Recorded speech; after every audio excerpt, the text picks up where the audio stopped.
Hey everybody, welcome back to the channel. All right, today I'm going to be installing some wheel spacers on the Cybertruck.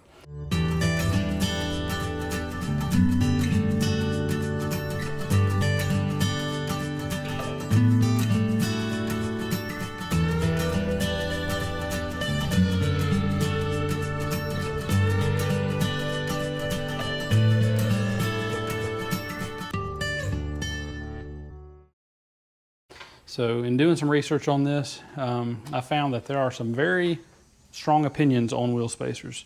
I've seen anything from they're fine, doesn't matter, put them on anything, it's not gonna hurt a thing, all the way to they're extremely dangerous, don't use them on anything, no spacers, no size, nothing, don't use them. So like with anything that you look up online, I think the truth is somewhere in the middle of that. I think with anything that you modify your vehicle with, there are gonna be some risks there, but I think if you do three things, I think that's going to mitigate the risk adequately for these. And I think number one, make sure you buy a high quality wheel spacer. Obviously, if you go out and find the cheapest one you can find, you're going to run the risk of bad materials, bad manufacturing. They could be imbalanced. They could not be concentric to your hub and cause vibrations. There could be cracking if you have any kind of flaws in there.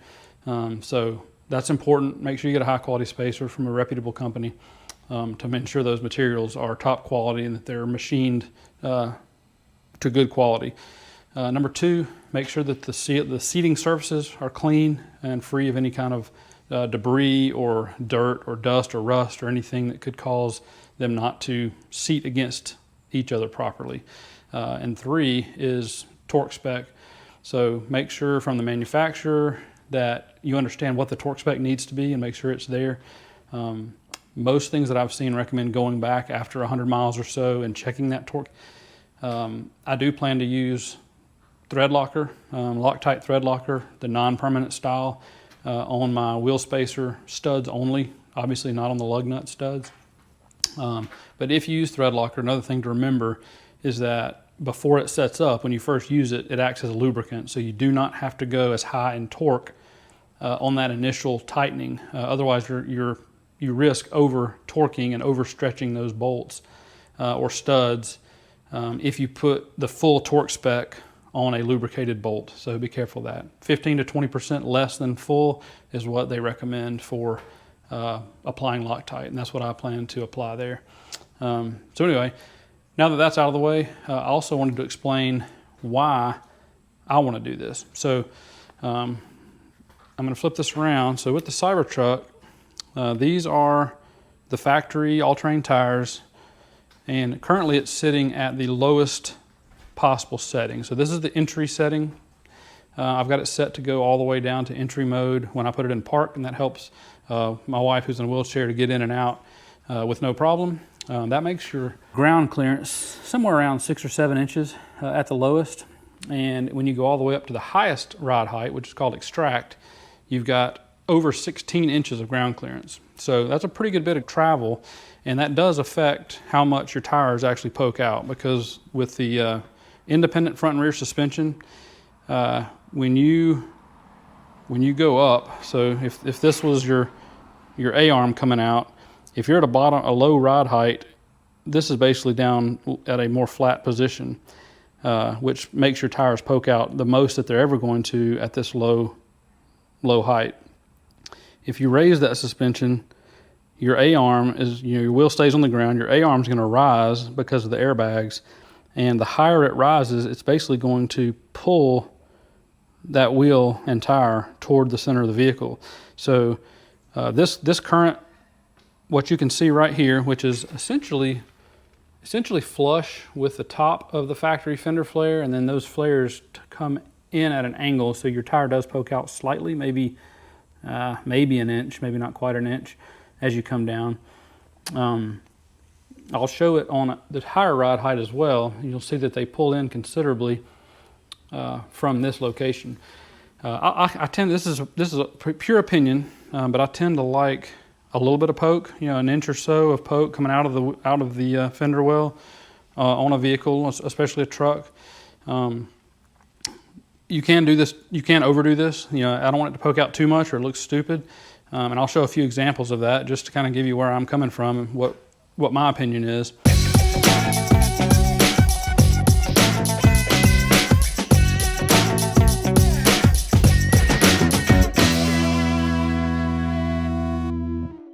My goal is when I'm done with this to have these wheels and tires actually poke out just a little bit. And it's actually going to be more accentuated with these factory fender flares than it will be when I get my upgraded flares. I have some upgraded fender flares coming from Unplugged Performance as well. And they basically look just like these. They're carbon, but they come up a little higher and they also stick out. I think it's 30 millimeters beyond where these do. So that's going to account for some of that wheel poke. And so what I didn't want to happen is to put the new flares on and then it just completely hide my tires. Because I like the good solid stance that the wheels kind of poking out a little bit gives it. So what I'm going to do first is I'm going to raise this up to the highest setting and let you see again a comparison of what that looks like at full ride height. And then we'll get started with the actual spacer install.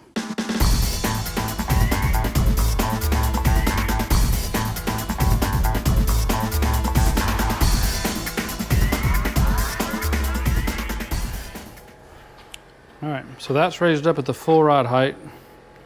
Show from the front, you can see even where the bumper is. You can tell that that tire is now pulled itself in. If I left the sound on that video, you could even hear the wheels kind of squeaking and sliding on the garage floor as they pulled themselves a little closer to the vehicle. And you can tell at this ride height, and I have a limited space in the garage, so I can't back up too far on that in that direction.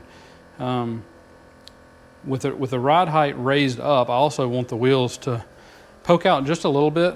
I like the look of a truck when it's raised up to have just a little bit of tire sticking out on the side. And right now when it's at full ride height, I especially don't have that. So as I showed with the entry position, that's as far out as they'll be. And this is an extract mode, which is as far in as they're going to be. And you can really see it on those backs because they kind of poke out some in entry mode. And when they're at full ride height, they are really, let me get in here right to the side. You really, if I get kind of flush with the side of the vehicle, you can't even see the tire at all. I have to kind of get out to the side to even see it. So anyway, that's my goal. Get a little bit of poke on those tires, but do it right and make sure I've got everything to where it's not going to cause any vibration or any other issues. I don't think rubbing is going to be any issue with just with a 50 millimeter spacer. That's just under 2 inches. And yeah, I don't think we're going to have any problem there, but we'll see how that wheel travel looks at the end. Since I showed all the way down, all the way up, I figured I would also show medium ride height. That's where we are right now. You can still tell that on the backs, they have just a tiny bit of poke coming out. Fronts, if I get right here in line with the fender flare, even the wheel covers that poke out a little further, they're about even with the top of the flare. The bottom of the flare does taper, so it does poke out just a tiny bit at the bottom. Anyway, that's medium ride height. And that's the height we're going to have it on when we put it in jack mode, and go ahead and jack it up. Here's my spacers. These are from Unplugged Performance. They look like that on the front. You see the Unplugged Performance logo. It's a solid aluminum spacer that's been machined. You can see the total thickness there is 50 millimeters, so just about 2 inches. It's a thumb for scale. So I think that's going to be about the right amount of poke, especially once my new flares come in and widen that fender flare width about 20 to 30 millimeters. I forgot what exactly they poke out further, but it is a little bit more. So anyway, we will get into it. All right, so I've gone and popped the wheel covers off 4 sides. I'm going to go ahead and just tell you what parts I've got assembled. I've got my DeWalt impact for quick and easy stud removal. Got my breaker bar to initially loosen them up and also to do initial tightening on the back end, along with an extension, 21 millimeter socket, torque wrench. Already have it set to between 120 and 130 foot-pounds. That's horrible at zooming, but just trust me, it's between 120 and 130 foot-pounds, which is about 20% less than the 151 foot-pound torque spec. Got our spacer, got some basically Scotch-Brite type artificial steel wool to do some cleaning on the seating surface if needed. And then our Loctite blue thread locker. Slightly odd that it's in a red package, but this is the blue. As you can see, it says blue, and the color of the actual thread locker is blue. So anyway, I'm going to set this up so I can just kind of show you the process as we go.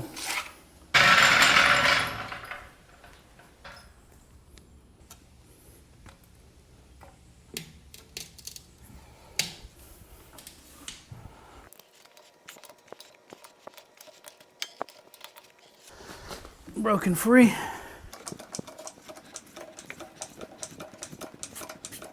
can actually see that tire pull in a little bit more once I got it off the ground. So, and like I said, I'm not doing this from a jack stand, just a floor jack. I'm not going to put my body underneath here at any point, and I'm only doing one wheel at a time. So I feel safe enough having it on that floor jack. Even if it were to fail, it's not going to hurt me at this point. But anyway, now I'm going to swap my 21mm deep well onto this drill. I'm just going to zip these off real quick. All right, 6 lug nuts off. Okay. Gonna move this slightly out of the way and make sure it doesn't tip over. Just to show you, these things look so much bigger. You see it next to my leg right there. These things look huge when they're actually off the tire. I mean, off the wheel.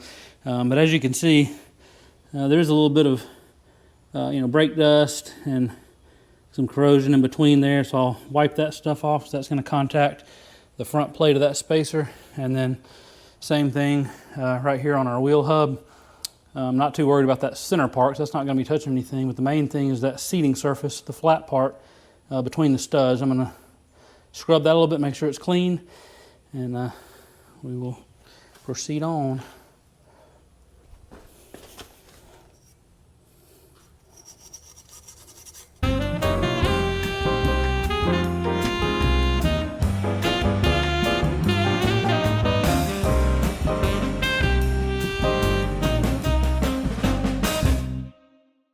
I just got just an all white t-shirt and a bottle of rubbing alcohol, and I'm going to use that now that I've scrubbed this off with that scouring pad. I'm just going to use this to make sure that all the dust and any debris that I caused by scrubbing it is cleaned off. So I'm just going to go through and just wipe all along here.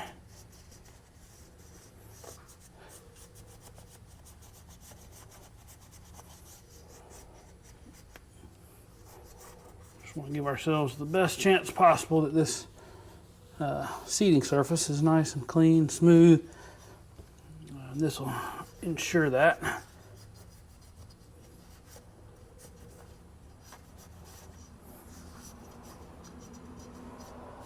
The more smooth and dry and clean contact area you've got, the less of a chance there is of it slipping or causing any kind of vibration or anything like that. So get that nice and clean. All right, and we'll do the same thing in here. Just wipe these surfaces off.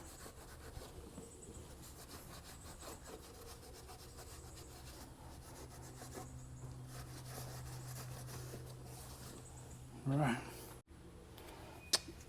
I've got the lug nuts removed from the unplugged performance spacer.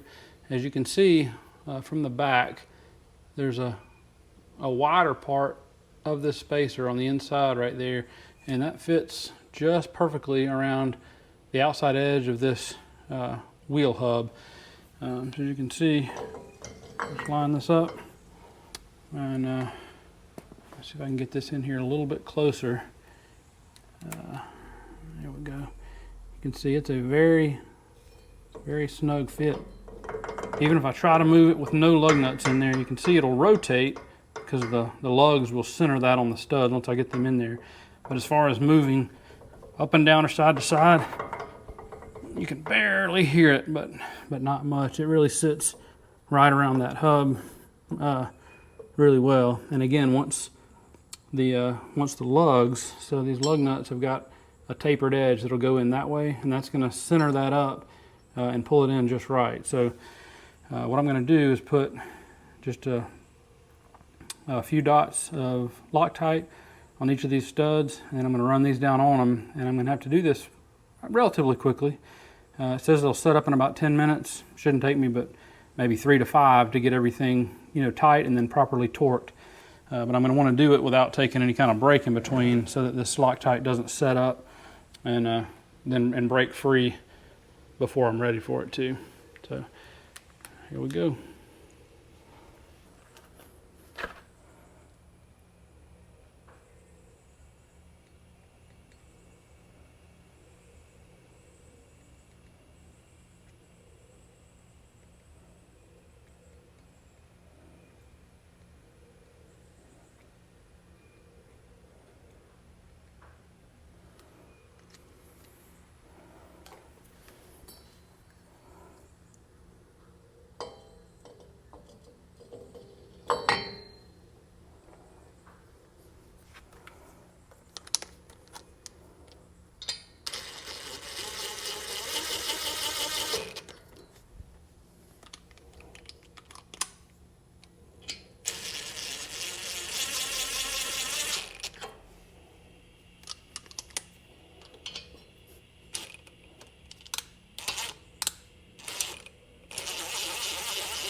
All right. The reason the AC just kicked on is I got my son to hop in and put his foot on the brake, and that way I can finish torquing these.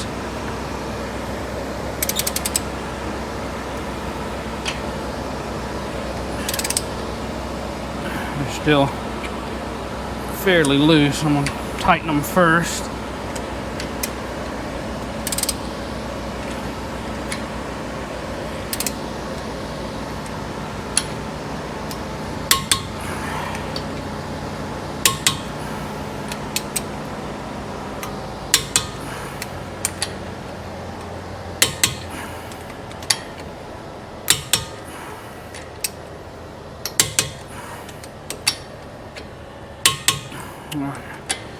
That should be all 6.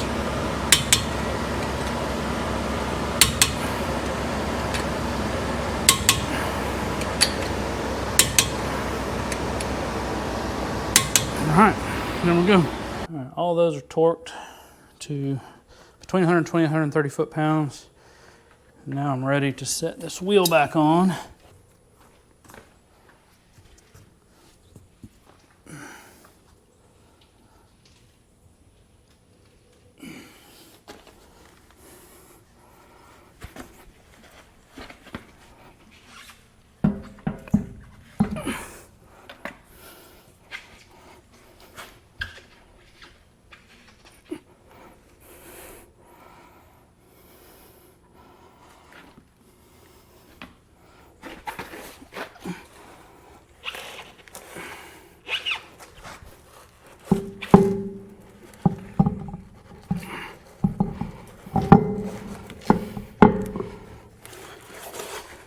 Go. And the wheel itself sits right up on the outside edge of that spacer lip, so it also is very centered in there. I'm just gonna get these started by hand.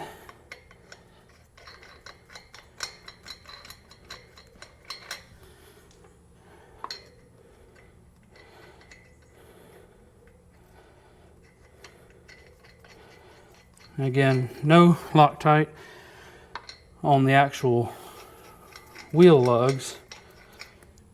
And then I'm going to turn my torque wrench up to about 150, 151 foot-pounds.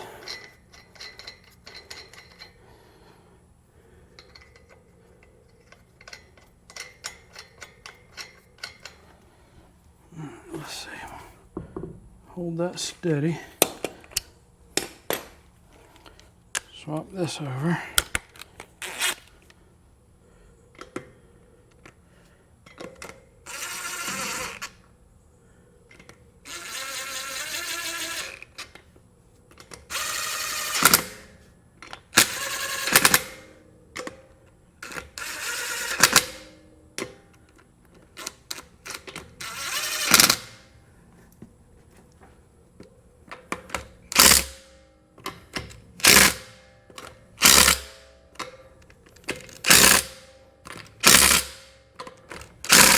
All right, got them started. I'm going to lower this down just to make contact with the ground. I don't want to put all the weight on it until they're properly torqued, but I do want it to have it touching just so I don't have to have my son hold the brake to do final torque. So I'm going to ease it down. We got contact, retighten that. I'm going to reset my lug wrench. Loosen that. Pounds to about 150, 151.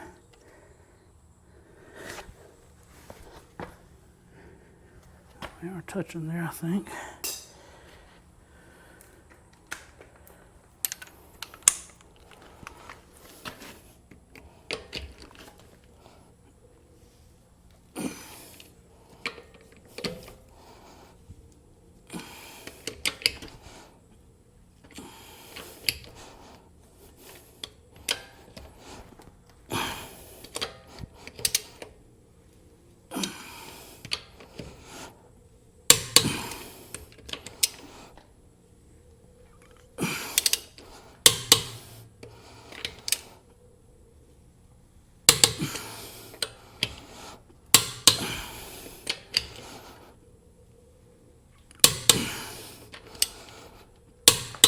All right, so that should be all of them. So I like to just very gently check them, make sure that I didn't miss one by chance.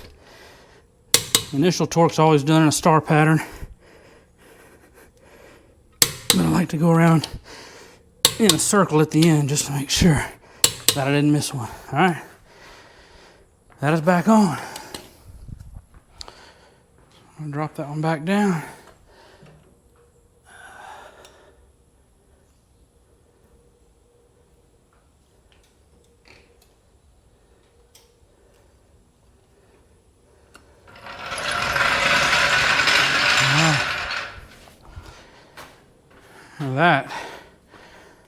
Now that looks pretty awesome. So I know it's a little subtle. We're still in medium rod height, but I think if you go back and compare where we were at medium before, you've got just, about 2 inches, not quite 2 inches more poke out this side. It's not excessive.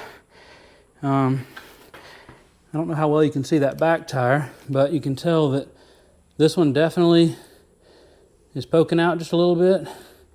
That one back there is not. So see if I can get a little higher up here. I'm kind of back up against a wall in my garage, but I'm pretty happy with that. And like I said, once the new flares come in, they're going to make this flare come out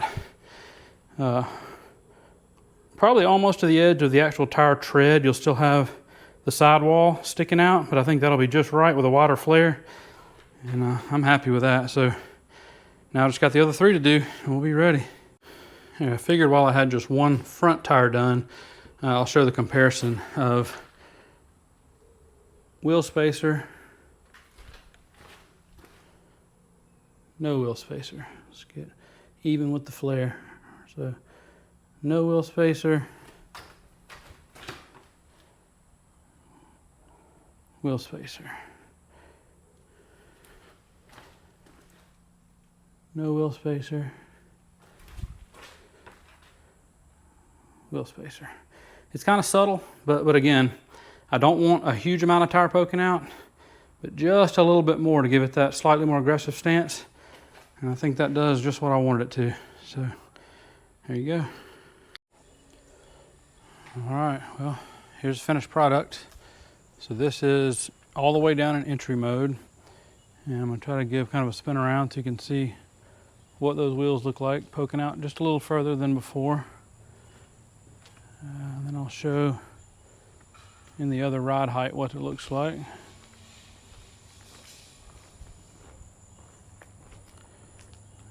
Like I said, it's kind of subtle, which I like.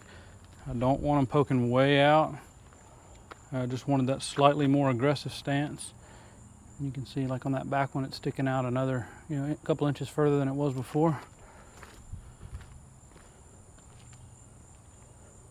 I love the way that looks. It's just a lot more aggressive than before. I'm also excited that with it in the higher ride modes, they'll actually still poke out a little bit instead of kind of tucking way in when it rises up.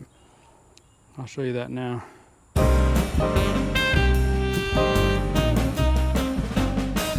All right, still getting that last fraction of an inch. Took it a while this time because I had depleted the whole air reservoir, moving it up and down before.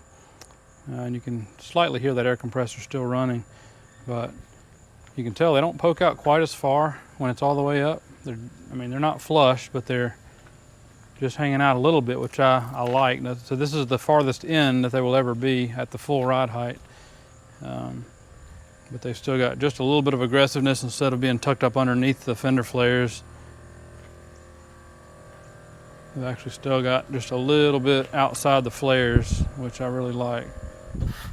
And the compressor cut off.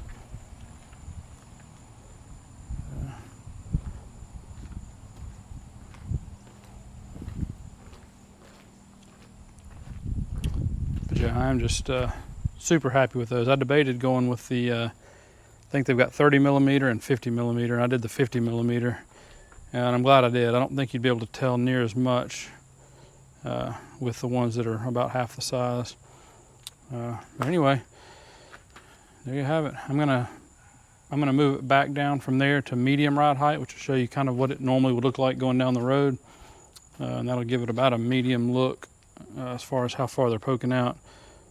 Let's do this from the app real quick. Controls, ride height, medium.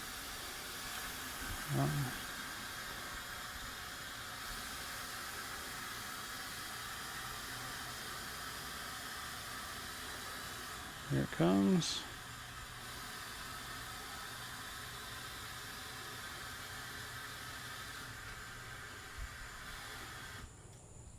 All right, there you have it. Here's medium. That looks so good, guys.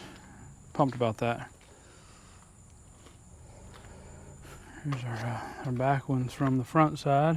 You can see still a pretty good bit of tire poking out, but not too much. I did not want it to look silly like some of these that have about half the tire hanging out the side. I just wanted a good aggressive stance. And I think that accomplished what I was looking for. So I appreciate y'all watching. Hope this was informative for you. And I did want to do one more thing. I want to do a lock-to-lock wheel test and just see how close the wheels get to the fender with these spacers on there. So I'm going to hop in and turn those wheels, and then I'll try to get a close-up if I can to show you where it sits.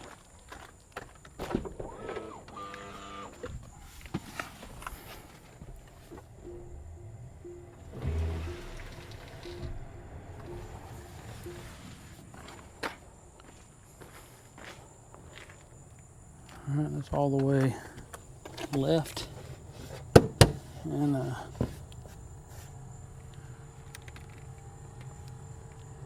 see, it's pretty close. I can get a finger between there. It may slightly rub, but it's not binding. I got some air, that air gap between my finger and the fender. I'm gonna roll it the other way. The backs, obviously, they do move some, but only about 10 degrees, so they're not a concern at all.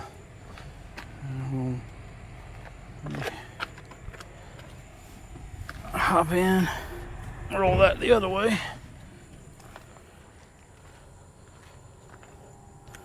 So that's fully to the front. And I don't know if you can see that, but there is about a ½ inch. I can fit a whole finger between there. So no problem there at all. That's perfect. So yeah, there you go. And there's our back wheel turned. So it always looks kind of funny when that back wheel kind of at an angle. Looks like you got a messed up alignment or something, but that wheel's turned all the way to one side. Anyway, there we go. I'm real happy with that. Happy with the spacing. Happy with the stance of the tires. And that'll be the end of that one. We see you guys back for the next one. See ya.